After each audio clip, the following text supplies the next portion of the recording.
말씀의 제목은 듣고도 믿지 않는 사람들, 듣고도 믿지 않는 사람들. 재미나는 인생이라는 책을 보면 남자 목욕탕에서 일어난 글이 실려 있습니다. 글의 내용은 이러합니다. 목욕탕 한 구석에서 몸을 씻고 있다 보니 반대쪽에 온탕 앞에 거구의 사내가 혼자 앉아 몸을 씻고 있다. 그런데 아무도 그 사내 근처에는 가려고 하지를 않는다.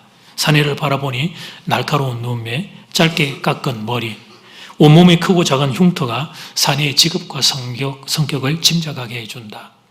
한참 때를 밀던 거구의 사내가 마침내 끙하며 자리에서 일어나는데 그 순간 그의 오른쪽 팔뚝에 새겨진 문신을 보게 되었다. 참자라는 글씨가 서툴게 문신으로 새겨져 있었다. 궁금증을 참지 못하고 사내의 뒤를 따라 샤워를 하는 척하며 반대쪽 팔뚝을 쳐다보니 역시 문신이 새겨져 있었는데 왼쪽 팔에는 착하게 살자라고 하는 말이 새겨져 있었다. 오른쪽은 참자, 왼쪽은 착하게 살자, 이렇게. 글의 내용은 여기까지입니다. 기가 막힌 역설입니다. 참자와 착하게 살자는 얼마나 좋은 말입니까? 그런데 사내의 팔뚝에 문신으로 새겨진 그 말은 그가 얼마나 참을성이 부족한 사람인지를 보여줍니다. 그가 얼마나 착한 것과 거리가 먼 사람인지를 보여줍니다. 그도 그렇고 우리도 그렇습니다. 정말 필요한 것은 문신이 아닙니다. 실제 내가 어떤 사람으로 살고 있느냐는 것입니다. 사는 여러분, 예수님을 만나셨습니까? 부활하신 예수님을 만나셨습니까? 아멘이시라면 그러면 우리의 영적인 힘이 생겨야 합니다. 그렇다면 우리의 내면에 영적인 용기가 생겨야 합니다. 죽어도 우리는 천국에 갈 인생이기 때문입니다.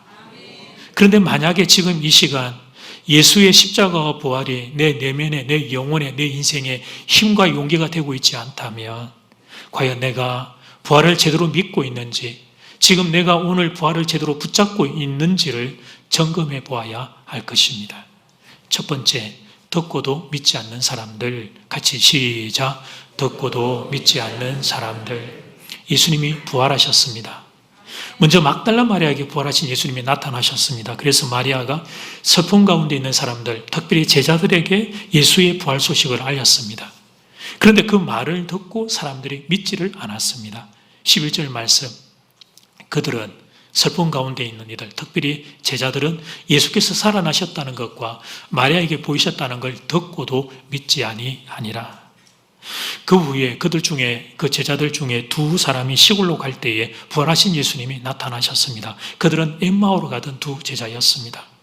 그 두 사람이 부활하신 주님을 만나고 다시 제자들에게 돌아가 예수의 부활 소식을 알렸지만 이번에도 제자들은 믿지 않았습니다. 13절 말씀, 두 사람이 가서 남은 제자들에게 알려서되 역시 믿지 아니하니라. 근데 여러분, 여기서 끝이 아닙니다. 14절 말씀을 보니까 그 후에 11 제자가 음식을 먹을 때에 예수께서 그들에게 나타나서 그들의 믿음 없는 것과 마음이 완악한 것을 꾸짖으시니 이는 자기가 살아난 것을 본 자들의 말을 믿지 아니함일러라. 오늘 본문에 믿지 않는다, 믿지 않았다는 표현이 3번 나옵니다. 이게 제자들의 실체였습니다. 예수님의 부활 소식을 듣고도 믿지 못하는 사람들, 이게 제자들의 현실이었습니다. 사랑하는 여러분, 본문이 우리에게 보여주는 중요한 그림이 있습니다. 그것은 인간의 의심, 인간의 불신, 인간의 한계입니다. 제자들만 그런 게 아니라 모든 인생이 다 그러합니다. 사람은 누구나 의심과 한계를 지닌 존재예요. 제자들의 모습을 통해 성경이 지금 그 이야기를 하고 있는 것입니다. 3년간 동고동락을 했는데 그런데도 예수의 부활을 제자들이 믿지를 못했습니다. 내 눈으로 봐야 하겠다는 것입니다. 내 눈으로 보지 않고는 믿을 수 없다는 것입니다. 그러니까 이 보지 않고 믿을 수 없다는 의심은 도마만 한 것이 아니었습니다. 다른 제자들도 같은 수준이었던 것입니다. 그래서 예수님은 도마를 포함한 제자들에게 이렇게 선언하십니다. 너희는 나를 본고로 믿느냐? 보지 않고 믿는 자는 복이 있으리라. 여러분 보시는 그림은 카라바조의 의심하는 도마라고 하는 유명한 성화입니다. 도마가 손가락으로 예수님의 몸에 신체에 손을 대지만 옆에 있는 제자들도 함께 의심의 눈초리로 사실을 확인하는 장면을 우리가 보는 중입니다. 그런데 사랑하는 여러분, 우리가 제자들을 손가락질할 수 없는 것은 우리는 제자들보다 믿음이 더 없기 때문입니다. 제자들은 부활이라는 걸 처음 경험했습니다. 그런데 우리는 신약 성경을 가지고 있기 때문에 예수님의 부활 소식을 압니다. 우리 중에 지금 여기 앉아있는 분 중에 예수의 부활 소식을 모르는 이가 누가 있겠습니까? 예수의 부활절 메시지를 한 번 이상은 다 들은 분들이 여기에 지금 앉아 계실 겁니다. 그런데 염려와 걱정이 떠나지를 않습니다. 영원한 생명, 영생이 우리에게 있는데, 그런데 의심과 두려움이 떠나지를 않습니다. 예수님의 십자가를 알고 예수님의 부활을 알고 있고 성경 말씀을 가지고 있는데, 그런데 여전히 우리는 의심과 두려움에 사로잡혀 삽니다. 믿는다고 말은 하지만 믿어지지가 않습니다. 이게 우리의 현실인 것입니다. 오늘 본문이 우리에게 주는 교훈은 바로 이것입니다. 사람은 다 이렇다, 이렇게 허약하고 약하고 믿음이 부족한 존재라는 걸 보여주는 거예요. 여러분, 우리는 감정과 상황에 따라 왔다 갔다 하는 존재입니다. 사랑하는 여러분, 본문의 주인공들은 제자들입니다. 예수님의 제자들입니다. 제자들을 작게 여기면 안 됩니다. 그들은 자신의 인생을 예수님을 위해 바친 분들이었어요. 자신의 생업을 내려놓고 예수님을 따라갔던 사람들이었습니다. 지금으로 치면 저희와 같은 목회자나 선교사님처럼 생업을 내려놓고 인생을 바꿨던 분들입니다. 그런데 그런 제자들이 자신의 경험 세계를 뛰어넘는 부활에 접하자 그만 무너지고 말았던 것입니다. 그것이 사람입니다. 나의 경험과 생각의 틀을 넘어서게 되면 의심하게 되는 존재, 그게 사람입니다. 제자들만 그런 게 아니라 우리도 똑같습니다. 진학이 마음대로 안 됩니다. 취업이 마음대로 안 됩니다. 사업이 마음대로 안 됩니다. 건강이 마음대로 안 됩니다. 나라가 내 마음대로 안 됩니다. 그때 우리의 마음은 어떠합니까? 가장 먼저 마음이 아프고 속상합니다. 그리고 그 다음 나타나는 정상은 하나님에 대하여 의심이 생기는 것입니다. 하나님 살아계시기는 하는지, 하나님이 내 기도를 듣기는 하는지. 사실은 믿음이 가장 필요한 순간이 바로 그때인데, 나의 계획대로 되지 않고 의심과 염려와 두려움이 엄습하는 그 순간, 그때 나에게 믿음이 가장 필요한 순간인데, 그런데 그 중요한 순간 우리에게 믿음이 작동하지를 않는 것입니다. 그리고 나를 공격하는 의심을 극복하지 못해 의심의 늪에서 방황하게 되는 것입니다. 이제 두 번째, 예수님으로 충만하라. 같이 시작. 예수님으로 충만하라. 그래서 예수님이 제자들에게 이렇게 당부를 하셨습니다.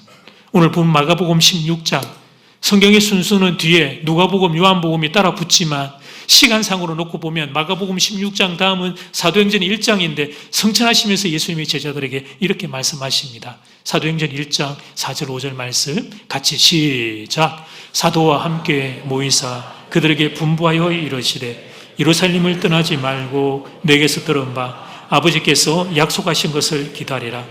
요한은 물로 세례를 베풀었으나 너희는 몇 날이 못되어 성령으로 세례를 받으리라 하셨느니라. 아멘. 두려움과 염려에 사로잡힌 제자들을 향한 예수님의 처방은 성령 충만이었습니다. 부활의 예수님을 만나 배웠지만 그것으로만 충분치 않았어요. 여전히 염려와 두려움이 사라지지를 않았어요. 그래서 예수님은 성천하시기 전에 제자들에게 이렇게 당부를 하셨습니다. 성령 충만 받아야 한다. 성령 충만 받아야 한다. 성령 충만 받아야 한다. 책에서 제가 한 제자를, 아끼던 제자를 잃어버린, 스스로 목숨을 걸어버린 제자를 잃어버린 한 스승의 이야기를 본 적이 있어요. 야, 이놈아, 인생은 살아야 맛인데 그 귀한 인생을 왜 너 스스로 그렇게 포기했냐, 이런 글을 제가 본 적이 있어요. 맞아요. 인생은 어떤 경우에도 살아야 되죠. 그런데 사는 여러분, 인생을 살아보면 인생 산다는 게 쉽지 않습니다.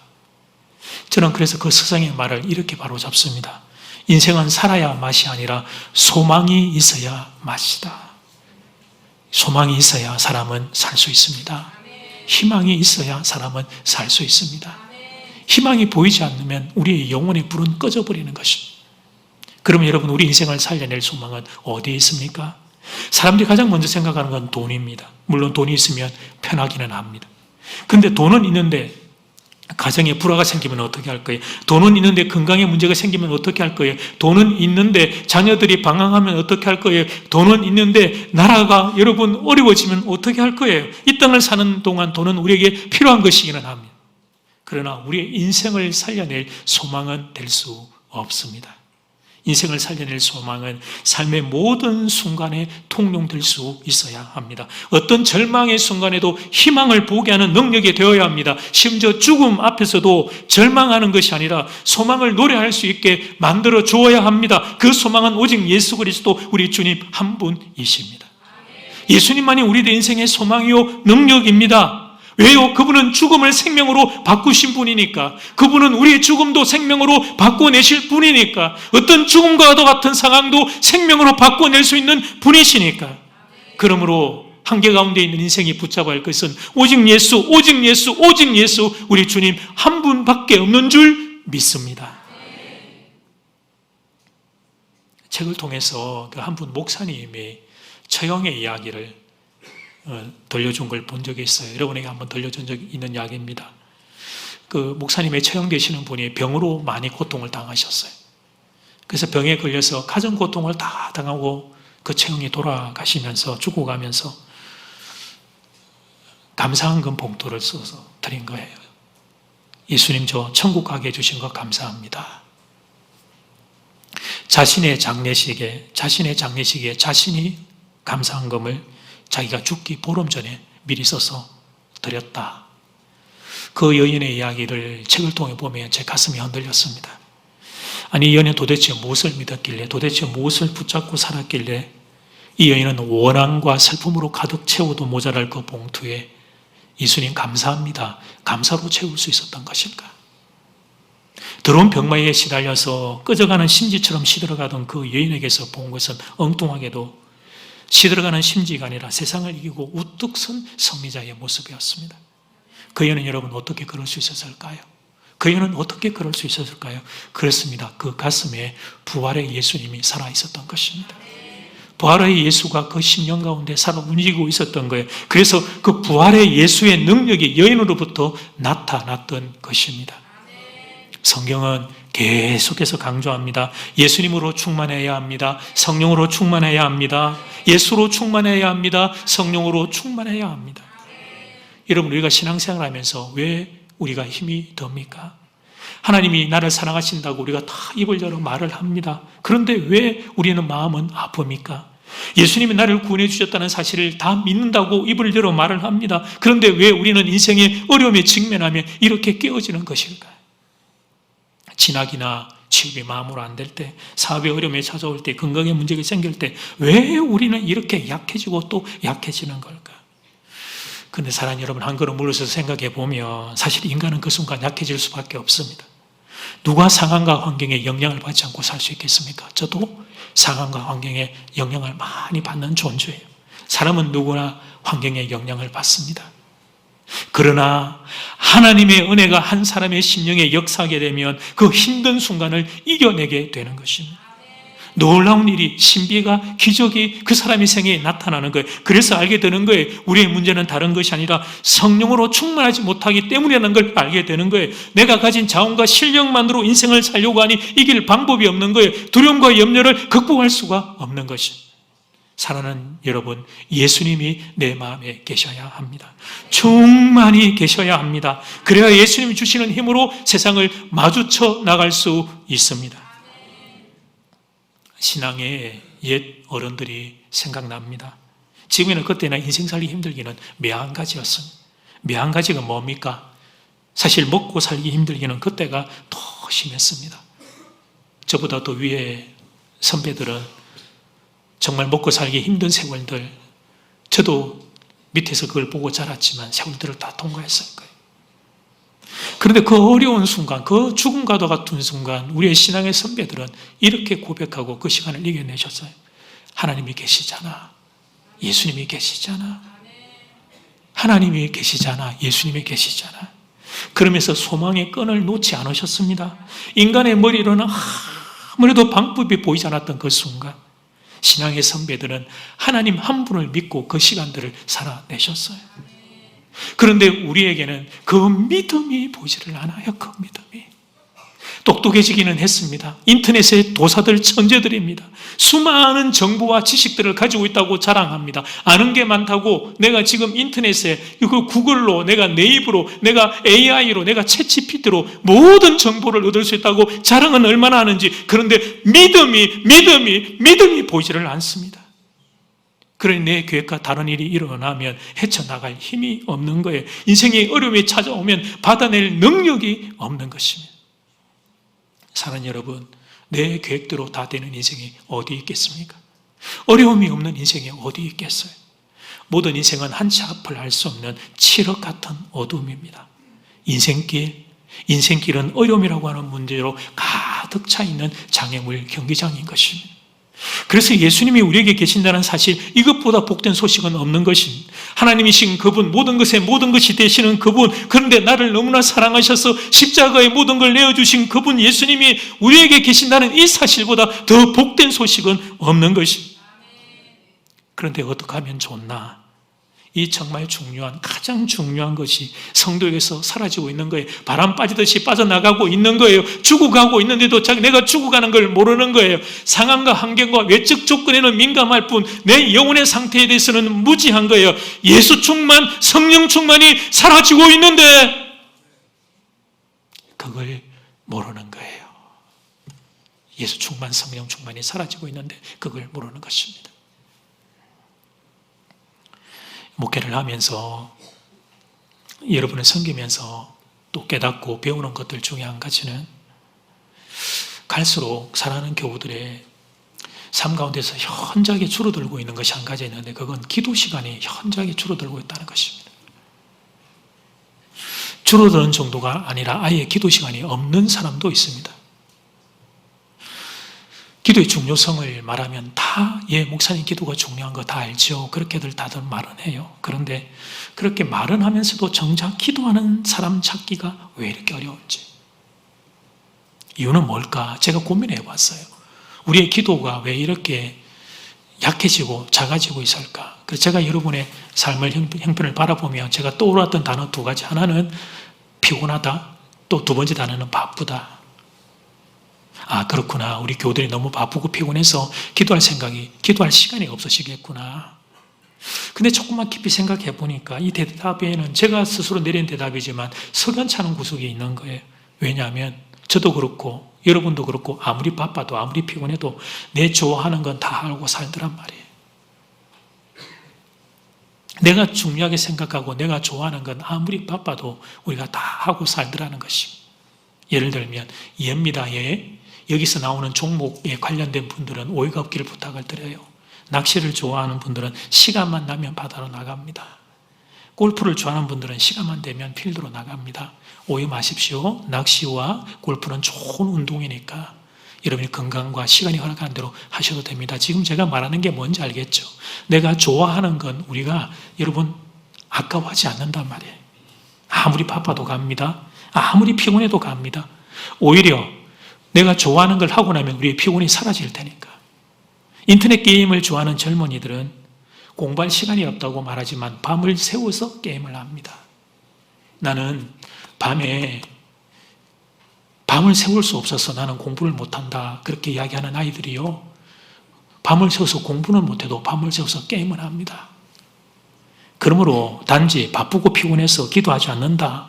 그것은 하나님 앞에 정말 손을 가리고 하늘을 가리려고 하는 나의 변명이요, 나의 핑계가 되는 것입니다.